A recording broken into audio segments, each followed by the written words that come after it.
Hello everyone and welcome to this episode of Ignition Time. Is the whole job situation, is the whole unemployment situation overblown? Is the great resignation overblown? I don't think so. But here's a very interesting article on your screen from the New York Times. Is the great resignation overblown? This is an opinion piece by Peter Coy, and I'm going to analyze this piece, give you my opinion, and then ask you what you think in the comment section below. Welcome to our channel, everyone. My name is Dr. Nitin Chhoda. This right here is some information about me. Take a moment to click the like button and to click subscribe if you're not yet a subscriber. We'll provide you with a link to this resource in the description section below. Peter Coy writes, "We've been bombarded by headlines about the great resignation. Workers are quitting their jobs in record numbers. We've become a nation of quitters. The great resignation is accelerating." In fact, the Bureau of Labor Statistics, which generally doesn't exaggerate stuff, actually said number of quits at all-time high in November 2021. And here's something interesting that Peter Coy points out. Well, guess what? The record numbers that everyone's talking about cover only the period since December 2000. That's the earliest month included in the Bureau of Labor Statistics job openings and labor turnover survey. Waves of resignations may have been considerably higher in previous decades. In fact, as shown in this chart on your screen, and again, this is from the article, we'll provide you with a link to this resource in the description section below. This data compares the current survey with a similar survey from an earlier era. And now let's take a look at this and let's try and analyze this. What great resignations? Today's quit rates may not be so high after all by historical standards. If we look at the historical standards, you'll see that a significantly more number of people actually quit in the 1940s and the 1950s. So the quit rate today is defined as the number of people who quit during the month divided by the number of employees who worked or were paid during a certain specified pay period that month. Now, the spike in people quitting during World War II appears to be significantly greater. Now, this makes sense. Obviously, that was a completely different time. But here's the thing. A high quit rate may look like a victory for the working woman and the man,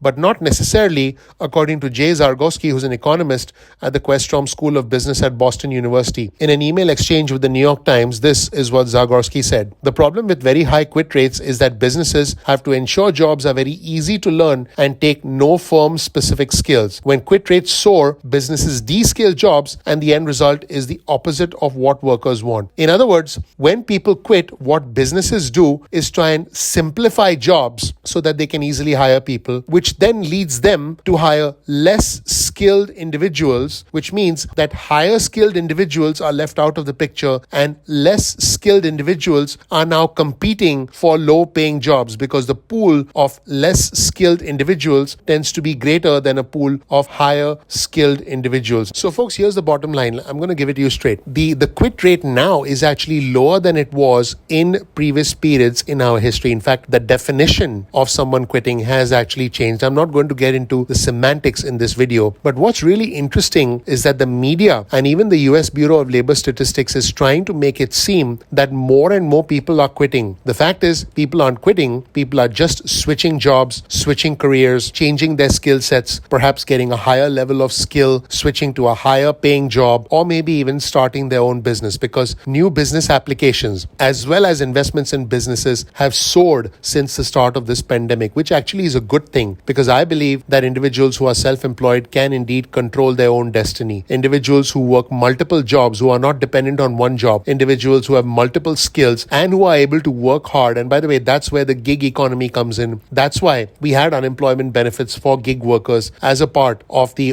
federal response, the pandemic unemployment assistance program. All of these are good things. I believe that we as Americans are very entrepreneurial, we're very hardworking, and we are very creative. At the end of the day, if we have to survive and adapt, we will. This doesn't mean we quit. This doesn't mean we are lazy and we sit at home and we watch TV. No, on the contrary, it means we decide to take charge of our lives and we quit jobs that don't treat us well. We quit employers who don't pay us well. We want dignity of work. We want flexibility, and we want to be respected at work. We want to be independent and we want to be able to make our own schedules. And that indeed is what is going on with the quit rate. It's not that individuals are quitting and not working. It's simply that individuals are deciding to move upwards, to maybe even migrate to different states. I did do another video on our channel talking about the Great Migration, which I think is an even more newsworthy item than the Great Resignation. The Great Migration away from coastal states like California and New York towards states like Texas and Florida, because these are the states where people are actually moving to. And ironically, these are all red states. These are Republican states. These are the states where people are moving to in order to find jobs. Now, if you quit your job in one state and you move to another state, it's not like you quit and you've decided you don't want to work. It's going to be some time before you find a new job and before the Bureau of Labor Statistics updates its numbers. So the bottom line is, when people talk about the Great Resignation, it is people deciding to quit their jobs, but not so that they can stay home and collect benefits. It's people deciding to quit their jobs so that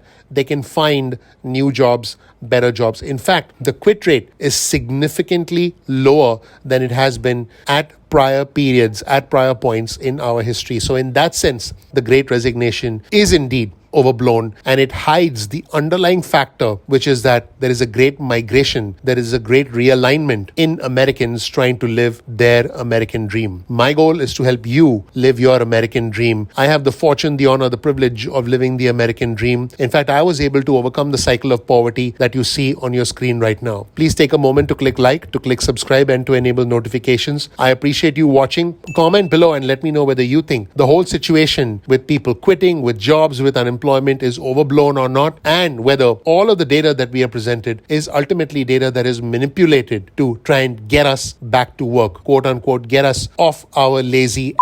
Yes, I said that and we had to bleep it out. Do you think that the government lies to us and gives us numbers and statistics, and the media gives us numbers and statistics to make it seem that we are lying on our lazy and we need to get back to work? Because at the end of the day, there is definitely some level of manipulation from the media, and that is why some things are indeed overblown. Please click the like button. Please click subscribe. Please enable notifications. Thank you so much for watching. I appreciate you. I'm looking forward to seeing you in the next episode of Ignition Time. Take care. Bye.